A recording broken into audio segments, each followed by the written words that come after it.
Merci. Le lot comme Magnola Matali, bientôt ça l'état de lié à enseignement primaire et secondaire et universitaire dans la République démocratique du Congo. Tout côté appelé na Bozindo, tout est niveau d'enseignement, niveau de bana enseignement ni sengeli génération nabazoua, naba maître, naba professeur, naba docteur. Pour la Congo, le besoin de la Congo ngenga et puis to kota suna matali il sera inspecteur ba inspecteur musu mise en nid bazo traquer bango parce que sengeli enseignement vanda tata mo décor démocratique azwaki makanisiabi mobeko li kundi na biso et consacra gratuité à enseignement ndé na tango nyo so eleki que ça m'a été Félix Antoine Tshisekedi Tshilombo ayeyi pa zui mokano abi sengeli to appliquer yoko ya article mobeko li kundi pour pesa gratuité et enseignement primaire. Parce que Bilba Nabiso batang andenge lo ngande to bimo mboka Herman Tumba Torbeta Masolo naye en tout cas trouver na matali enseignement kucha pepe na mboka Tony Mwaba na musala osala kucha po na ma secrétaire général ngana bandi ete sengeli mama nepa de ko Tony Mwaba yo confirmé et pour ça la musala ndenge lo ngobani merci beaucoup na mboka Idia Musangai plutôt yazali inspecteur général et enseignement n'école Congo démocratique Herman Tumba Mbote mon mboka nyembo population Otalabiso, globalement, quelle est ta vision au cours détaillé enseignement des Congo démocratique n'habité ni bon. Bon, de toutes les façons, Maye Bengeli Bissona étant Ikelelo est tombé à point nommé parce que toujours Kende Kalaming était célébré indépendance Yambo Kanabiso le 30 juin et ça la Kemikolonion sur auto célébrer l'indépendance photo ça la état des lieux il y a institution, il y a ministère, il y a école nabiso, Wuta, Benja Kendati, Lelo, Wuta, Lumumba Kendati, Lelo Oyo. Est-ce que enseignement nabiso, ezali, Nenge, Babej Batikaka Yango, ou bien Ekiti Nase, ou bien Ezoko stagné quelque part. Donc, Elogowana, Etinda Kabiso, to Kanisa, to Magnola, et c'est eux, Bakamoza, Mona la Malamute, to Pesa Makanisi Polobi, Baïba, Joko Nzamboka, Bamekako, Bongisa. Alors, enseignement Yamboka Nabiso, Ndenge Boyebi, Ndenge Tochikoloba Awa, Eza tellement au rabais. Au rabais pour la nini. Parce que tout le monde a un système ébélé, où il s'allie que, Balakisi, où il va passer à Maïle na Bana, Bazanga moyen, il y a passer à Maïle parce que Misolo, où il y a Bango, et Zalaï, comment on a été, Wuto, et le quoi, il y a Joseph Kabila Kabanga. Kabila, Mobutu, Kabila, ainsi de suite. Tu vois, comment on a et le Goya, Félix, moi, l'amboka Félix Antoine Tshisekedi, oh, Atangi Mobeko Likondi, Atali Abino, Bana Wana, Badali Bana Biso, Papa Wana, Badali, Papa ya Bana Wana, Bataba fonctionnaire, la plupart Bataba fonctionnaire. Mais Misolo, oh, Bamba, le foot à Kanaba, était, Ezali, comment on a été, bon, les foot à la Bango, Ezali, maigre. Et là, on dit, tu dis, ça, pour, tout satisfaire, bon, parce que, on a, Tata Moussou, à la Bana Zomi, n'était le Moko. Moussou Kimi, était à l'état lobby, non, Batang Sarmala Mouté, à Keina, privé, mais la privé a mopé, Bazak ou Wakofuta, Micholoté, pour Banabatang. Alors, Mokondiambo Kateli à lobby, non, non, il faut tout appliquer. Mobeko, Likondi, article 1, le béni Makambo, gratuité et enseignement, le bâtonnion, Bazak Kiko, Salela Yango pendant les 18 ans. Et gratuité et enseignement, et Yaki. Mais Moutou Moutoupe, et Koti, parce que, il y a eu des ministres véreux, il y a eu des inspecteurs véreux, il y a eu des secrétaires généraux véreux. Donc, pour la paraphraser, madame, Baniyibi, Oyo Babomi, Baningaki va faire échouer gratuité il y a enseignement. Et Bazal le là va envoyer du diable. Il y a un mission. Projet et plutôt un procès, Jamba, et tel c'était. Donc ça va donc on croit qu'à Misolo à l'État, on les bat ça là. Intérêt na bangoza la centré autour ya bilengi à Congo pour Congo le baiser la Congo et lengi, Congo à goût, Congo et sengo membre Herman Tumba. Batouana na lobby, ba yaka na mission pour faire échec na gratuité ya enseignement. Mais mon cannabis étape autre commune en Lelo ezali étape otogi otika miyibi bale kaka na misu ba kwa misolo ya l'état ba tshana mabenga na bangote to kotika te yango mona ko kondiambo tele misaki IGF abiyo mboka oza na IGF mboka oyo IGF azalaka mbula na mbula mais atikala ko pesa biso makamoto ya ngolo l'état biyo na pesi yo mission na pesio yeba kezali pour la mboka mboka po bonga il faut yo ça la mission ndenge et le mobani il chef ta matelemi n'est-ce pas que tu démanteler qui va démanteler ba réseau wana tout le monde à côté bakonga a kimisol tout le monde à côté jamba a kimisol il paraîtrait bakonga au casa Brazzaville kata na kanona ni yamangobe mais yo kate tout le monde à côté bakonga jui jamba jui de l'autre côté a jui babité bon moi ya l'état tika to quoi tout ça la nini j'ai fait telemi lelo baza wapi bakonga lingi kokima jamba secrétaire général abengi alobiyaka papa kokima nazana kanona ngawa yo kokatsa nango kaka yebo ba yo funda je habite mutole na libongo sombela ya katsa na kanona ngala pesa ngebo kangaye nasalaki manœuvre pour bakangaye bakonga azana prison likolo ya jamba le inspecteur secrétaire général ce sont des choses qui ne méritaient pas. Ils ont makambo biso to yelité mais bazali écrit about oyo basala que enseignement na mboka la biso ezala au rabais et vision de l'état. Quand on fait la ya ko komisa Herman Tumbaruka to ke le enseignement. To na 30 juin. Na 30 juin et c'est to ça l'état de dia solo. OK na ba université bo na ba institut supérieur, on a ba oteka ba syllabus. J'aimais cette pratique là de plus en plus et ça dit ezolala kucha po même ndeko makala na ndeko ISC Gombe nani ndeko Mangala ça il est instauré système comme malamu abisi la bis ayo kota te circulaire ministre signaki il faut to respecter moi eso ça les lengue ça la kitoko et en tout va mais oyebi kota la mingi makambo eleki na mboka na biso parce que tokozonga na enseignement primaire tokozonga to ça mo état de l'essai que to sika mo to ko fa de sika mo te photo joa ba etelo ba établissement nyonso supérieur na nini omoni tata mokonzi mboka ayoki aza moto oyo ayebi mai mazoko leka na kati ya mboka na biso ayebi ba système nyonso ayebi makambo ya point sexuellement transmissible ayebi makambo ya achat syllabus ezali directement copier ça yo automatiquement point ayebi makambo nyonso ya fauteuil yango wana soko on dit fauteuil aujourd'hui point ayebi makambo nyonso wana yango ayebo suspendre ba vente ya syllabus mwana nyonso so yo sala ba recherche selon professeur no atangisi yo oko kende na internet o sala ba recherche na yo o futa droit d'auteur pour oleka non balobi ba misusu na yo ba misusu balobi corruption so ko maka te anonymat je dis ba tout ba sur système ya anonymat na ba université anonymat mutayebi mutu azate mutebi mutu azate yo yeka ba pêche papier comme beaucoup de papier ça la raté tant le professeur je corriger comment moi les raté pour favoriser et ça na ba code ba numéro wana yo éviter yo corriger par rapport à numéro est-ce que numéro ya nyembo yo yebi yango oyebi yango yo ko mona numéro 11 oyebi est-ce que ça nyembo eza Herman ezali ndeko nani oyebi te donc c'est ça le système anonymat oyo esali aussi que parmi les institutions universitaires instituts supérieurs et universitaires nous sommes comme crédible ezali oyo mbangala yaki ko instaurer na IEC comprenez donc c'est-à-dire tant que vous avez géré l'établissement universitaire il faut un visionnaire aux ala manager oyeba et le roni les salariés que bana ba échouer et le roni les salariés que bana ba réussir mais bazana maélité je comprends donc c'est-à-dire les gens réussissent mais ils n'ont rien dans la tête vide pour la ligne point sexuellement transmissible syllabus égale point droit d'auteur égale point. Je comprends. Donc, c'est-à-dire, on va vous côté par rapport. Quand on sait l'état de l'essai, si seulement si, on doit mettre les solo, point boye, zonti boye, sali boye. Mais là, il me tourne mon tourna. Si seulement si les Congolais ont besoin de préparer des vraies élites, c'est la base, mais cette base, écoutez, mon cher ami, cette base a été foulée au pied. Par Willy Bakonga. Cette base a été foulée au pied. L'université ne nous apprend pas les bonnes manières. Donc nous avons la science que nous étudions à l'université, nous apprenons, nous étudions là-bas. La base foulée au pied par Willy Bakonga. La base foulée au pied par Mangode. La base foulée au pied par l'inspecteur général Jamba. Comprenez, allez-y comprendre. La base c'est l'école primaire. La base c'est le secondaire. Où Bana Bazo Kozoua, Mayele, pour développer à l'université. Mais cette base a été foulée au pied. La gratuité de l'enseignement foulée au pied.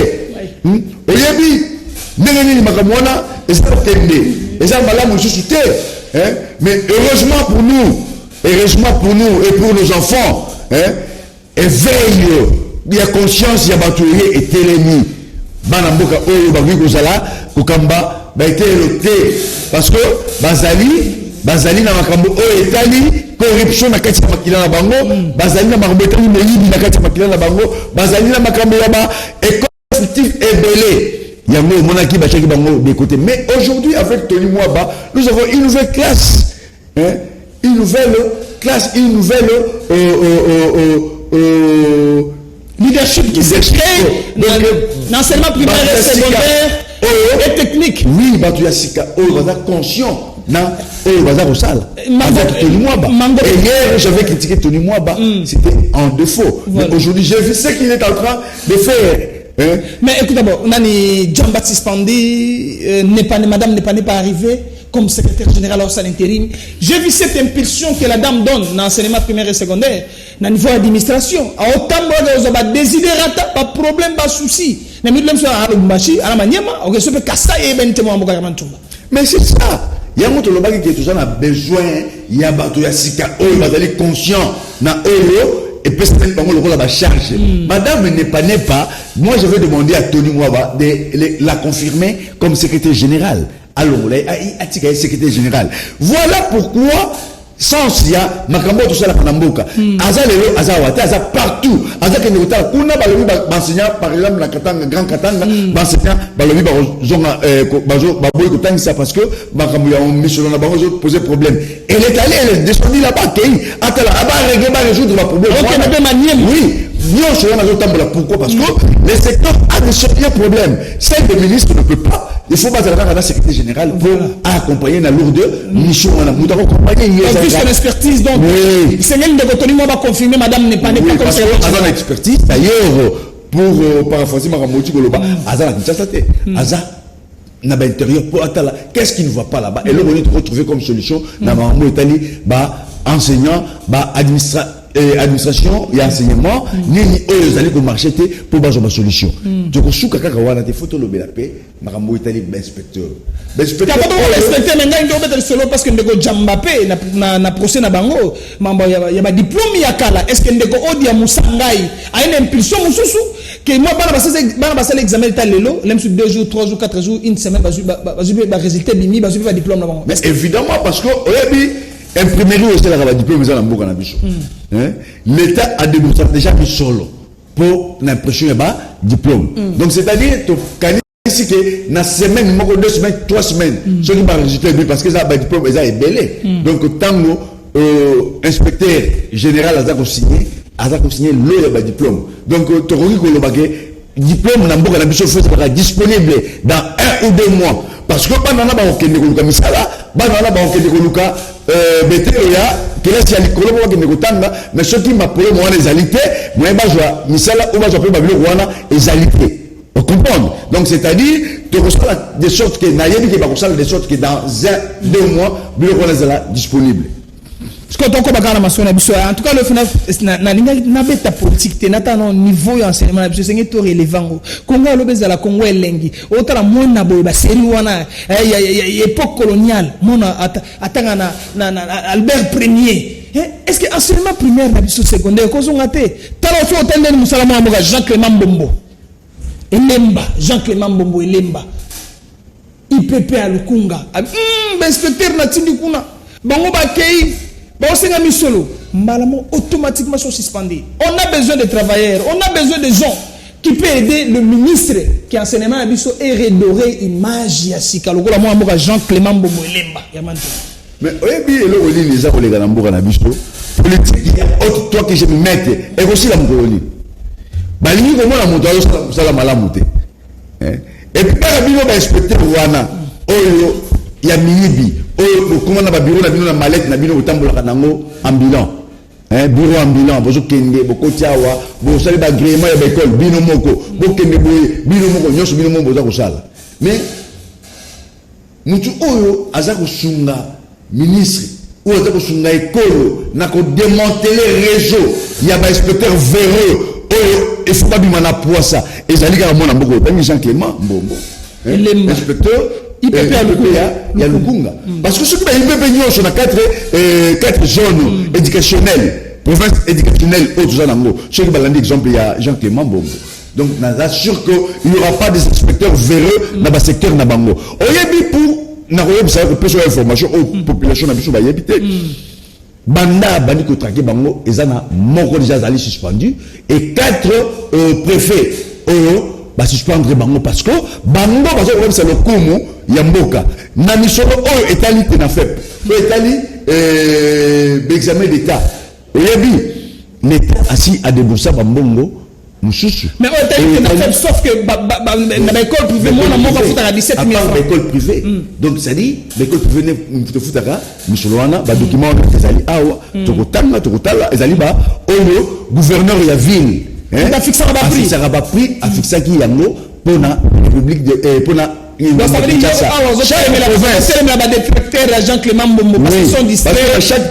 Dans chaque province et ça là le gouverneur a fixé ba to wana net awa et ça a arrêté ils ont fixé ba to les taux la question de votre qui dit mon arrêté de Jean-Clément Bombo a fixé ba prix ça y était c'est le gouverneur de la ville et au comment on a c'est il y a mon candidat awa na simana yango na suka gouverneur a signé gouverneur a signé Ngobila Mbaka a signé zali arrêté na gouvernement provincial a fixé ba montant au bana ba kofuta donc c'est-à-dire na ba école o ezali privé nde ba kofuta misolo mais pour na etali l'examen d'état ezali mbongo yezo ki na mabé ba 54 000 francs ba école za privé ba l'état donc on va fixer bango nyonso ezali na fixer mais pourquoi ba otele ba pot de banane muto azo traquer ba tout et puis il y a un problème même dans l'enseignement primaire et secondaire c'est que moi j'ai constaté c'est quoi même ba délégué syndical na bango ils sont trop agités Mantumba mais les agitations ezali ka ba to na zo mona wana bango ndi zo mona c'est tout et ba inspecteur wana nyonso o zo mona ke makamona bango komi ko beba parce que mon amboka Clément Bombo bango surtout dans le secteur italien na mpandi na ye ada Lukunga aza ko sala oyo makambo oyo ministre na ye ya sala et puis aza conscient na misala nyonso oyo aza ko sala et c'est pourquoi bato wana baki ko ndimate ya continuer ko sala misala na ye mais biso pe to lobi nini pourquoi biso pe baye bapandisa ko to ko sunga bato wana te et ça des fois tous la nango il faut tous la peu ma casse pour ko la makambo wana accompagner bango pour makambo ko sala bato ko sala intérêt ya bana na biso intérêt ya école intérêt ya biso nyonso pour lobi tsuki école continue ko sala ba miyibi ko sala batu ya modèle wana boke ko tambola te enseignement ko kufa de plus en plus et ko kufa mais to sunga ba oblo ko sala ki enseignement ko et to ngoma to mona ki ba miyibi bazala ki lobi lelo bazali na kati ya boloko mais ba o ba yeba na conscience alors to sunga pe bango mona mboka Clément Bombo il faut to sunga ye pour attraquer par exemple na ye mon konzamboka Félix Antoine Tshisekedi a pesi vision na gouvernement et koena ministère enseignement primaire secondaire ya zongo secrétaire général inspecteur général il y a enseignement et quoi est-ce qu'on pas na yabi non photo traquer bateau inspecteur bo aussi enseignement primaire et secondaire jambo ba bi base ne yango wana si seulement si to traquer bango ba pesi mate ya malamu na bana ba encadrer bana na se malamu ça veut dire lobi to ko élite solo élite on a solo siko ko senga pe ko sunga Congo lobi po Congo lobi ngenge Congo lobi mata mais mutongo pe ocha au traquer ba inspecteur est-ce que ba 4 soki secteur éducationnel wana banini est-ce que vous kolanda ndaki sa mona mboka Jean-Clément Bombo au sala mosala ezomonana mais ba pot de banane nous les Congolais nous sommes comme pourquoi nous sommes comme ça avant tout mais la yebisu awa l'exemple ne doit être donné d'abord par une seule personne oyo bango oyo wana so bamoni makambo Clément Bombo za kosala IPP oyo ya zo sala et zako la kisabango ke bango pe na ba secteur na bango il faut ba sala makasi po yango pe et sala nini e bonga parce que tant yango so ko bonga te ezako la kisake mboke ko tambola malamu te alors ba oyo ba ko tambola mboka malamu te ba ko tambola secteur ya enseignement malamu te bazali batu oyo baza batu oyo photo tcha bango libanda parce que toujours na posa lobi ya bana na biso ezala malamu Clément Bombo c'est un exemple à suivre donc l'expertise l'intelligence la maîtrise la sagesse ba posa la pembeni na ye pour ba yeba ndenge nini aza kosala parce que il faut toujours la conscience na makambo tout ça là l'enseignement to benga ngo base ya société na biso parce que la société ko meilleur soyez aza dirte pour na base wana lobby ça veut dire le base koufi donc ça veut dire que moi, Jean-Clément Bombo, ils appellent. Il y a des gens qui ont biso na mikili ya poto continuer d'être dur avec les inspecteurs, continuer d'être dur avec les enseignants, continuer d'être dur avec le préfet. Ça permet à croître une bonne dynamique. Il y a bilenge na biso à Congo tout pour former l'élite ya malamu mwa mboka. Donc ça veut dire que bino be ba ochele ba pot de banane, vous devez arrêter, cesser. Bon accompagner même madame n'est pas ça la ministre Tony Ngomba na sengiona journée c'est plus de 20 ans. Mango ba ko saki batu. Moi ce qu'on a ça musara zo kita. On sait l'état de l'IA enseignement sera mo elengi. Inspecteur général ya enseignement Odia Musangai. On sala musala. Bo za na liboke. Bon, ça rendait baba na lisanga na boyoka nde Congo ngenga. Esengé na biso, eza appel to lancer. Bino pe ba inspecteur musu se sengé bola ndakisa Jean-Clément Boboyoma Ntumba. Toke marema na suka ya masolo to fixé. To lobi déjà ba prix il y a examen d'état ezalaka fixé na gouverneur à ville Kinshasa, il y a tenafet même. Donc ça veut dire que sengé na bino au lieu za oteno bo bebi sa image ya mutu bo salaire, c'est une perte de famille Herman Ntumba.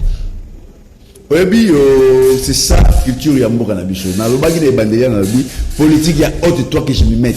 Mais et bon nga ngai o de yo ko sepela nango. Mais ta yo ko sepela nango. So que zaki na banjube yo ko yeba monenge ni. Yango wana na mokili, il faut te féliciter.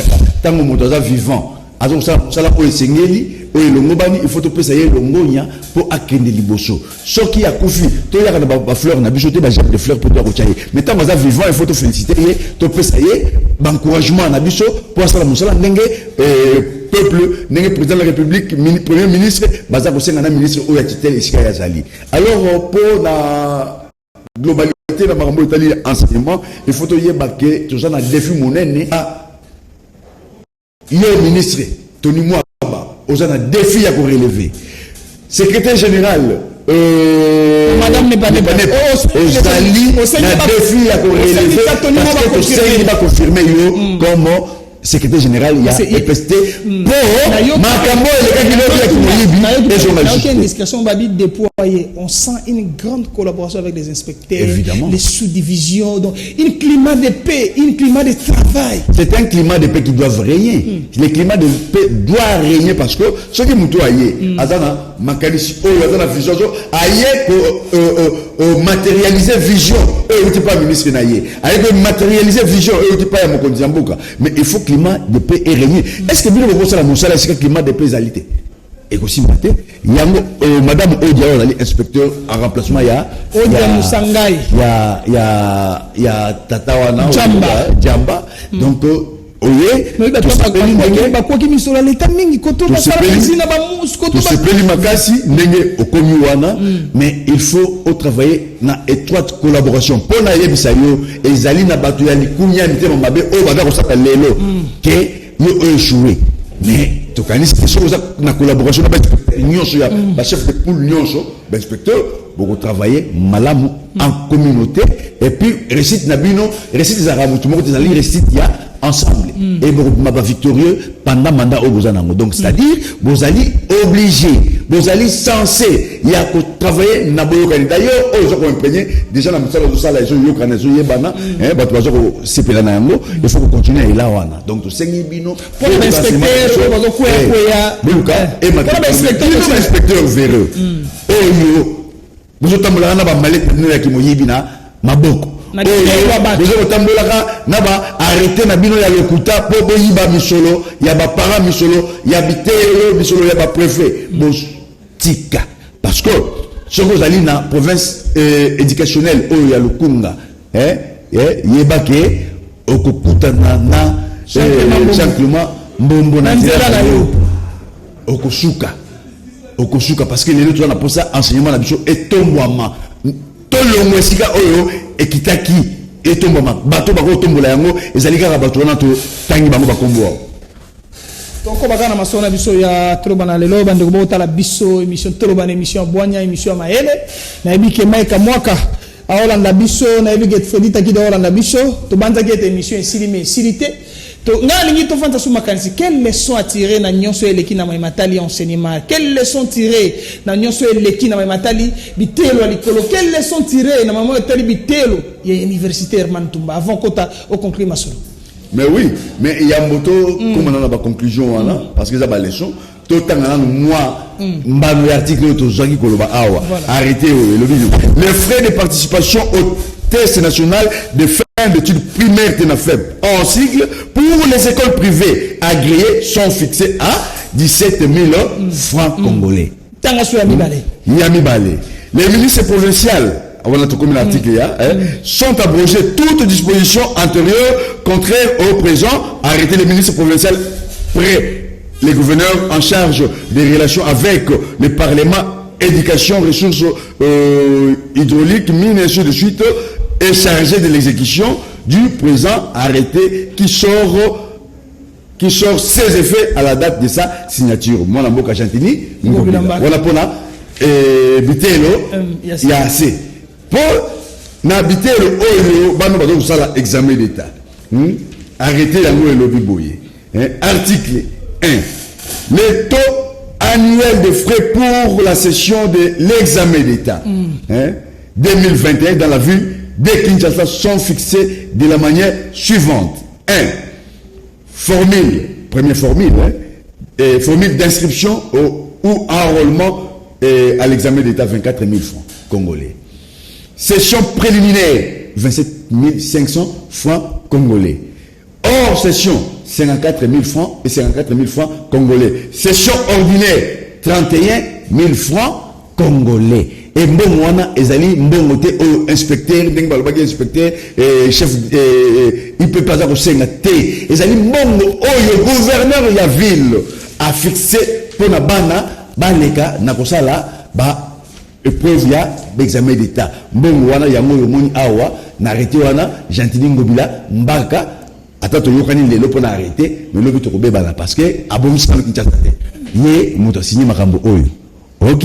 Alors, en conclusion, parce que le bingonga est lingonga, donc na suka, et sengeli, na biso en conclusion, to sunga, ba la to sunga, ba kambia enseignement pour mboka na biso. Biso peut-être ba responsabilité ba parents, to sunga bango. Est-ce que je te comprends na miyibi bazali faut to dénoncer. Donc voilà, ndaki sa Jean-Clément Bombo a dénoncé, à suspendre pour éducation na mboka na biso ezala ya malamu kuba na biso babika bolamo ya enseignement lobi ndenge biso beto bikaki yango lobi lekaki ndenge to bikaki yango lobi leki na tunyo ba leçon ni natiré. Est-ce qu'on peut donner confiance à madame Nepanepa? Est-ce qu'on peut donner confiance à l'inspecteur Jean Bombo? On peut donner confiance à Odia Musunga, inspecteur général? C'est un état de lieu, donc nous ne sommes pas au bilan, donc nous sommes obligés. Par rapport à ce qu'ils ont déjà fait. C'est un état de lieu, nous ne sommes pas au bilan, nous sommes obligés de les faire confiance. Faire confiance au ministre Tony Mwaba qui dès maintenant, bonjour mon annérini, Azako travailler avec une nouvelle vision, une nouvelle façon de faire. Maramozo Tambola et tu y qui gratuit enseignement et que j'allais qui toko collègue oh ya bamibi ya lobby. Tu y que mon amboka secrétaire général n'est pas Aza aussi la vision wana et inspecteur général Odia na IPP et Clément Mbombo bota la lisanga pour ça là que enseignement na mboka na biso et tomboma likolo et la société ndenge za la lobby nanzambe bokolonga nanzambe tokolonga. Monsieur Sili na Willy Bakonga to na prison mango ba to libanda jamba to na prison Delon Kapai to na prison obisi bangoni ni manto mokolo bango ba kobima makanisi yaki moyibi o bazalaki na lobby batika parce que ceux qui ba yibi les choses pour d'abord administration publique il faut éradier bango baza suna so ba comme ba homme d'affaires etali bango mais yibi ki moyibi batika parce que bango yiba pena biblio ya ba associé na bango. Merci Daniel Sogi le bokolo na masogo nga mingi émission Toroba émission Boigna Tomaki Mantumba tout ça analyse na matali état des liens enseignement primaire secondaire p technique nécro démocratique to beti CTP to sengi bokolo madame ne pas ça musandenge lo mobani sengi na biso toni mwaba to senga confirmer yé babi climat de paix climat de travail harmonie ezakuna cohésion ezapona otombo l'enseignement primaire et secondaire moi mbuka pe ba sengi na osusu tikandeko Jean Clément Bombo Vande Lemba osala musala malamu ana vision na yo na vision tata mokonzi osala mwa kitoko mingi ndeko oja pe musanga yo osala musala ndenge ngobani kimia kono mbota na bino tukutani ko mzako ya au revoir merci.